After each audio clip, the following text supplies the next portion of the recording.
This week on Talking Balls, there's this, and this, and this.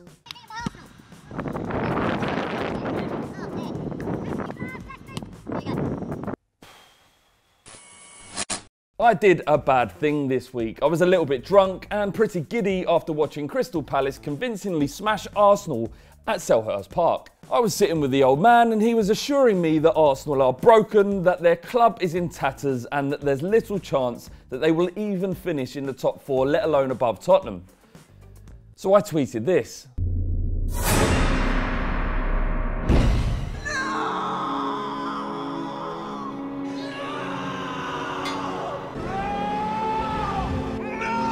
Firstly, I'd like to apologise for using the word slags. I believe that a person's body is their own, and what they do with it is up to them. And I'd also like to apologise for associating promiscuous people with Arsenal.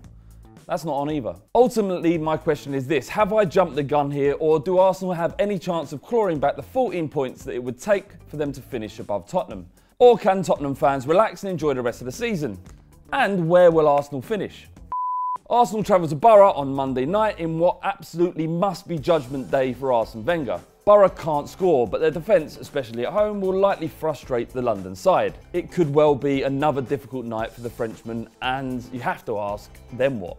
Despite this predicament, reports in the press say that there's a new contract on the table and that the club have given a £200 million war chest to Wenger for new players.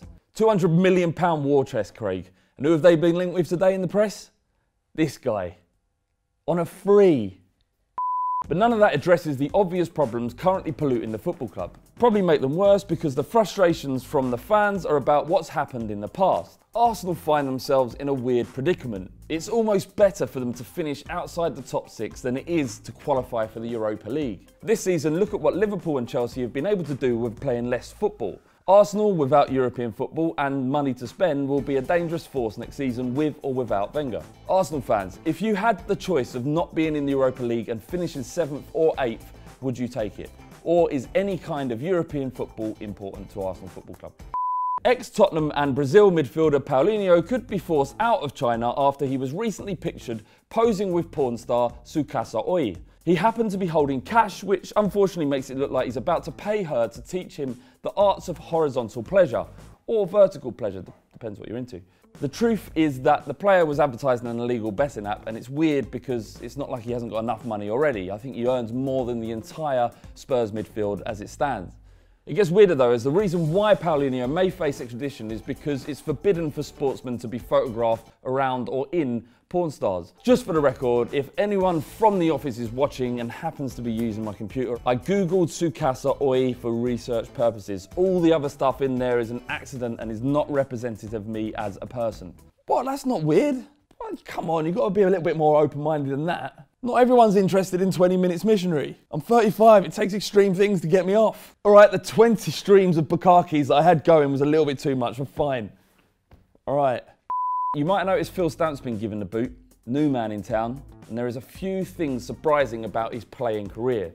So what we want you to do is let us know what they might be, and you win whatever you want, we'll make happen. And James has to be involved. Let us know in the comments below what you want to win and we'll make it happen, but James has to be involved.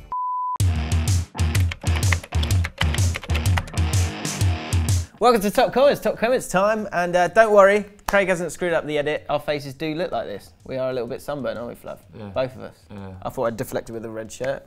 Doesn't seem to have worked.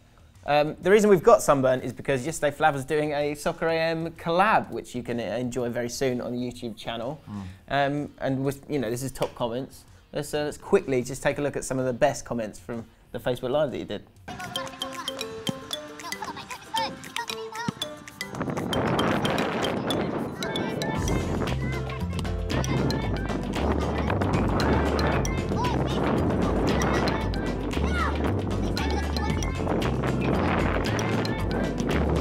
Unbelievably, you managed naught. Yeah. What's going on there?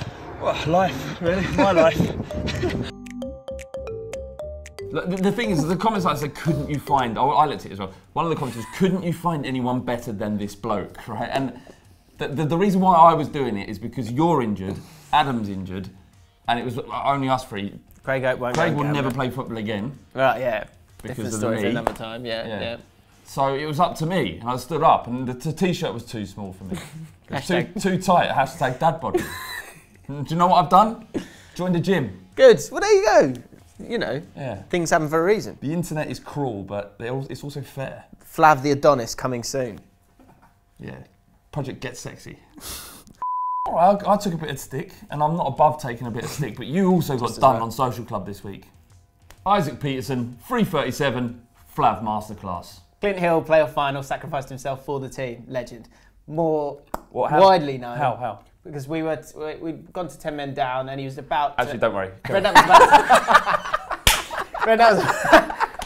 was about to take someone off. Savage! Give me that.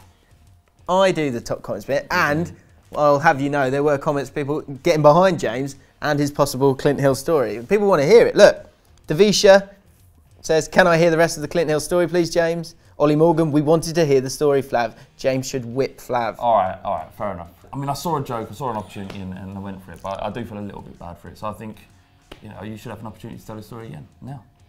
Not falling for that, Flav. I swear No, because I know what you're going to do. You can do that thing where I start to tell the story, the fantastic story about Clint Hill in the playoff final, and you'll go, nah, shut up, let's move on to the next bit. Everyone will laugh and get destroyed in the comments. Obviously I won't. I'll tell you what, I'll watch this. Ready?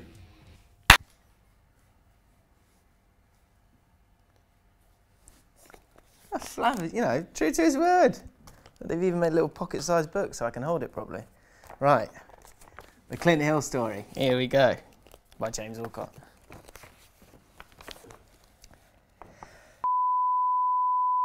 What happened there then? Did you have a good time? Tell the story? Cheers, Craig, for that. I expect it from him, but not you. Back to the comments, Flav. And Spongiu92 from the Social Club, rest in peace, Arsenal. Oh, yeah. Because there's a power shift, isn't there? There's been a power shift, apparently. The very last frame of the video is like a grim English version of Starsky and Hutch, where they're both two world-weary, middle-aged men. That's you, isn't it? Is it?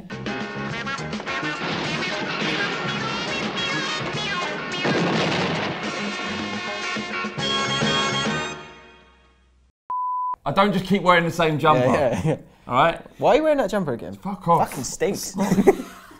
From the video, greatest manager in the Premier League, Sam So says, Sir Alex isn't just the best manager in the Premier League history, he's the best manager in the history of the sport, no doubt. Props to Wenger for being revolutionary in the league, and props to Jose for his success too. Very kind comment there, but he's saying he's the greatest manager in all of football of all time. Interesting. I would be surprised if he had such a depth of an understanding of all the football that's taken place in all time to completely understand whether or not what he's saying is 100% true. That said, Alex Ferguson is the man. One glaring omission from the video, of course, Tony Adams, who's finally been given that job at Granada, so making some great decisions, one not being his suit. Or the kind of players he brings in on loan.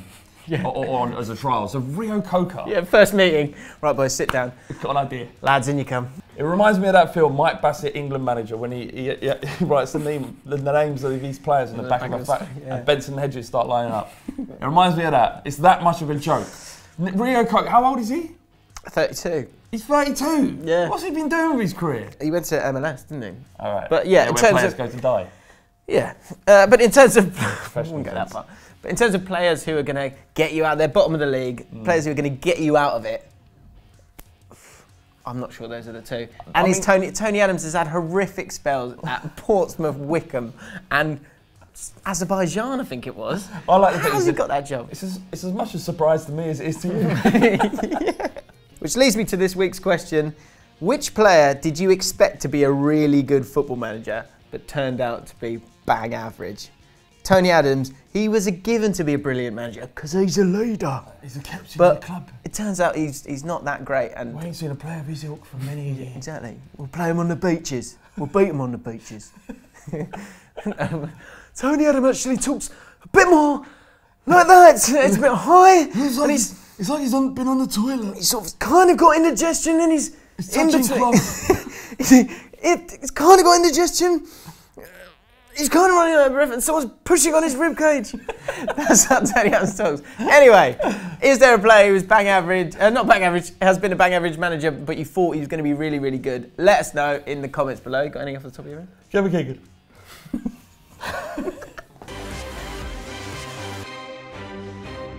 It's a scary thing that the game of football was targeted by terrorists this week as explosions rocked the Dortmund team bus. Luckily, no one died and Mark Batra will recover fully from his operation. But something else deplorable happened this week. It's this.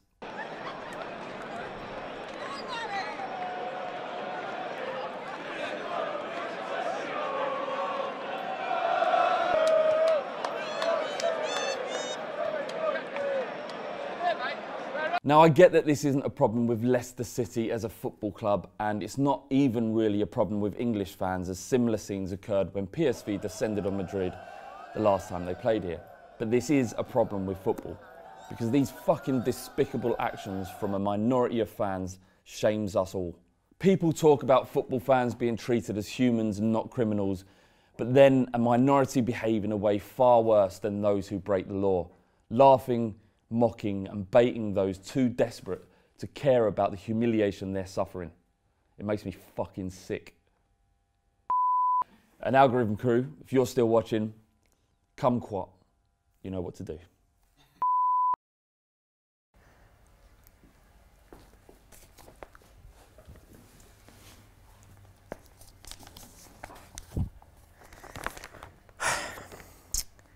So one day in May, there was a beautiful man called Clint Hill, and he was playing in the playoff final.